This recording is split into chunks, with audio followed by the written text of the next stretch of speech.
Hello and welcome to another Brett Plays video. I'm going to do another showcase video, and this time it's going to be the Ilyushin IL-86. As you can hear, it's quite loud.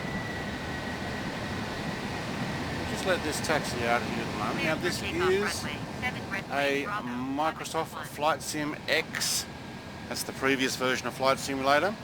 Product that has been converted using the legacy importer. I have videos on how to do that. The Concorde one or the F-14 with Afterburner one is probably still quite capable of modifying and importing your aircraft at the moment, but I may actually do some other guides if you're looking in the future, and have a search for my channel.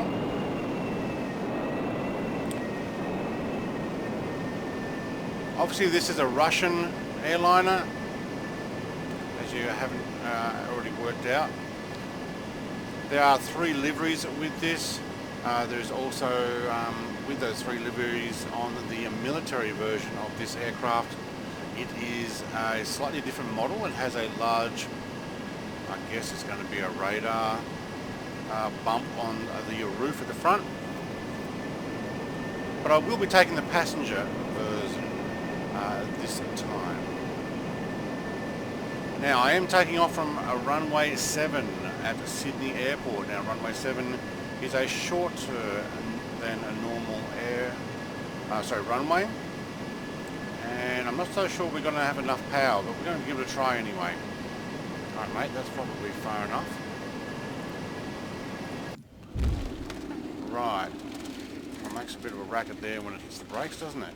Okay, so as you can see down here, the white panel means that the cockpit, the virtual cockpit that had been placed in for FSX did not come over.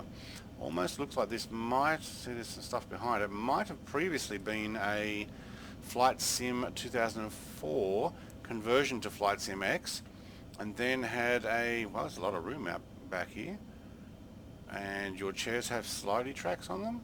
Okay, cool.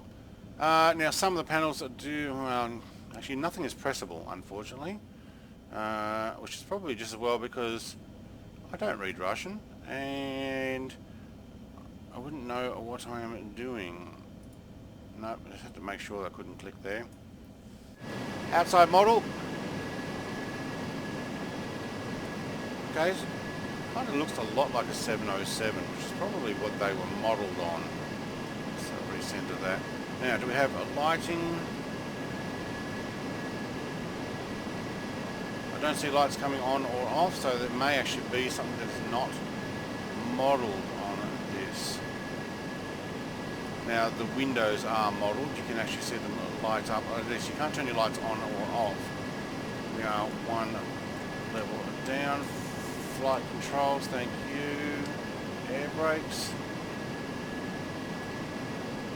Anybody see anything move there? No, I don't think they're actually visualised. Let's take that park brake off and turn the throttle all the way up.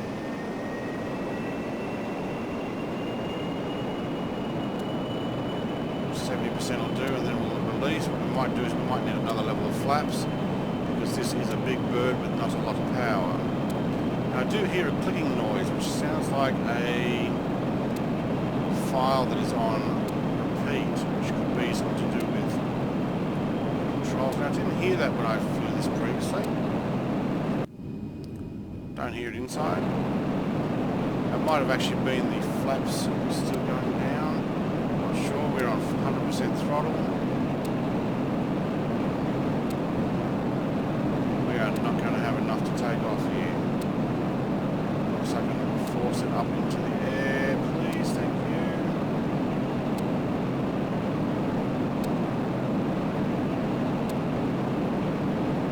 Wow, that is cutting it close. We might have to pull out a few leaves and stuff out of the landing gear there. Might also just take one level of flaps back up, thank you. Right, we're definitely getting that clicking sound.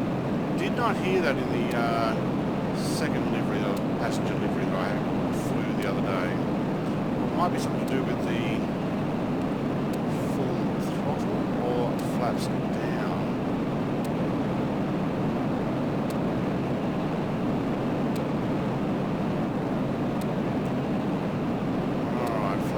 up, thank you. Still on full throttle. We can back that off just a fraction. Okay, HAC is now going to talk to me. Okay, thank you. Sydney Tower, red place, Bravo, hop into 1 frequency change. Alright. Less of that clicking noise. Okay, it seems to be something with this model when you're up at about 100% you get a clicking noise. Which might be a file, obviously from the outside sound, that is repeating. What we'll do is we'll bring this around and we will land back at Sydney Airport like I do in a lot of my showcases. I'll show you what it's like to take off and land. You can't rely on your instruments. Let's see if we can actually hold altitude here. Yes, we can. Okay, so if I were to bump on autopilot, will we... No, we're still going down this way. I did try this before and I was able to successfully hold altitude and climb to 20,000 and then using the altitude adjustment on my flight stick, increase that to 25 and then 30. Although I had trouble at 36, I tried to get to 36 and even though apparently these were able to fly 36, being underpowered, I struggled and was better off at 30,000 flight level.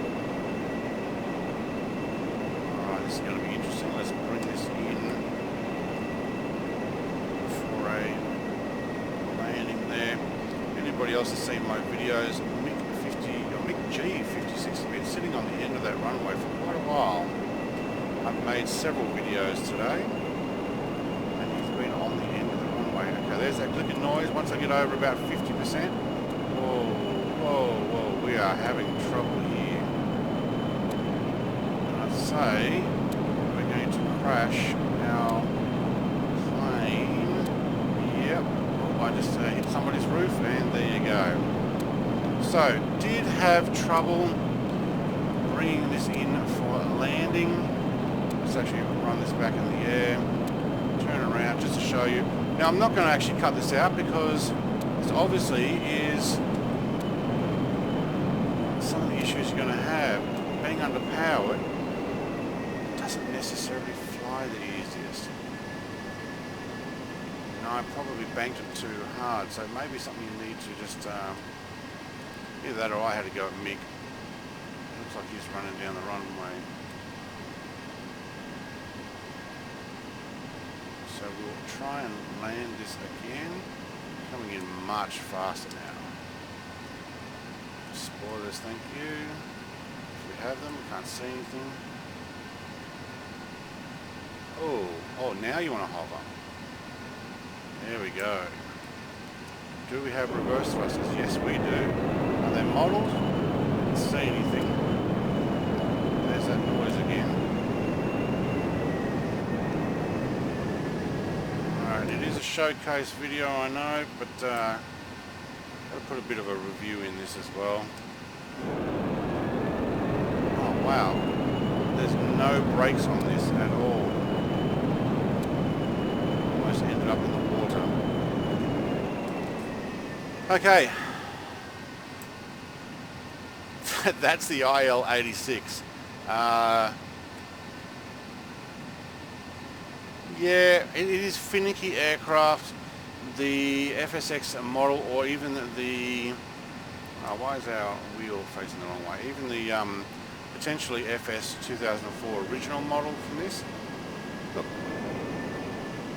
I mean, I kind of like the leading edge on the wings coming down. Actually, it's well modelled, but had a lot of trouble trying to get this to control at slow speeds. That might just be my fault. That's the IL-86 in as far as I'm concerned. Give it a try. I may end up using it with some streams in the future. Just because. Alright. Have a great day. Thanks for watching. Bye.